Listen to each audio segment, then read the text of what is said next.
Bonjour et bienvenue dans cette série de vidéos d'Énergie Métropole, le service public de la transition énergétique de la métropole Rouen-Normandie. Ce réseau rassemble 114 structures partenaires et toutes les directions de la collectivité autour d'un objectif ambitieux, 100% d'énergie renouvelable sur le territoire en 2050.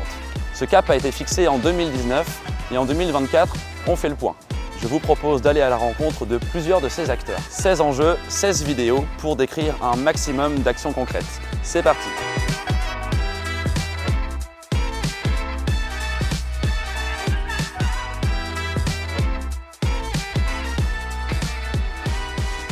Dans le cadre de la mise en œuvre du programme local de l'habitat 2020-2025, qui a été voté par les élus, nous mettons en œuvre à la direction de l'habitat un certain nombre de dispositifs qui visent à inciter les propriétaires à réaliser des travaux et ou les accompagner. Donc en termes de dispositifs, il y a 3 opérations programmées d'amélioration de l'habitat sur la métropole. Une sur le centre-ville d'Elbeuf, une sur les copropriétés du quartier du Château-Blanc à Saint-Étienne-du-Rouvray et va être lancée en 2024 une OPA renouvellement urbain sur le centre-ville de Rouen. Et il y a aussi un dispositif de prévention et d'accompagnement des copropriétés qui s'appelle un POPAC, Programme opérationnel de prévention et d'accompagnement des copropriétés dans leur gestion. Et donc, à terme, les aider aussi à faire des travaux de rénovation énergétique, même si on est sur du plus long terme, en fait. Donc, le 3e dispositif, c'est le permis de louer, qui a été mis en place par la métropole sur 13 communes. Son objectif principal n'est pas la rénovation énergétique, mais évidemment, dans le cadre de ce dispositif, ça permet d'inciter les propriétaires à faire des travaux de rénovation. Donc il y a 13 communes qui sont engagées dans ce dispositif-là. C'est les communes qui instruisent les demandes de permis de louer et depuis 2020, il y a eu plus de 3000 demandes de permis de louer qui ont été instruites sur la métropole.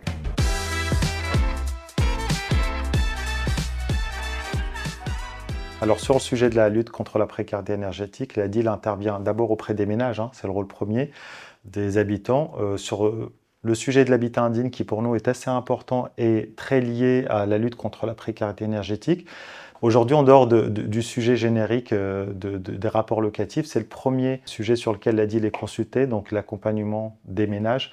D'abord à travers des consultations, mais on est amené aussi à faire des grilles de signalement quand on constate que les logements sont dégradés. On va accompagner potentiellement juridiquement aussi les ménages quand ils sont amenés à engager des procédures. On parle de locataires contre leurs propriétaires et faire valoir aussi leurs droits.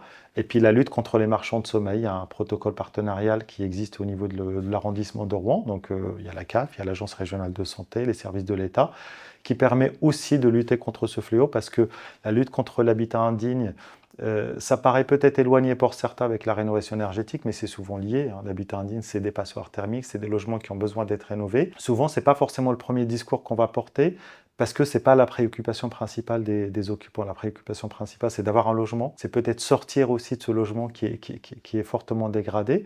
Donc, on va les accompagner dans ce processus-là. Puis après, il y a l'accompagnement du bailleur, qui peut être aussi de bonne foi et qui va souhaiter faire des travaux de rénovation énergétique. Donc, j'ai envie de dire les deux pendant.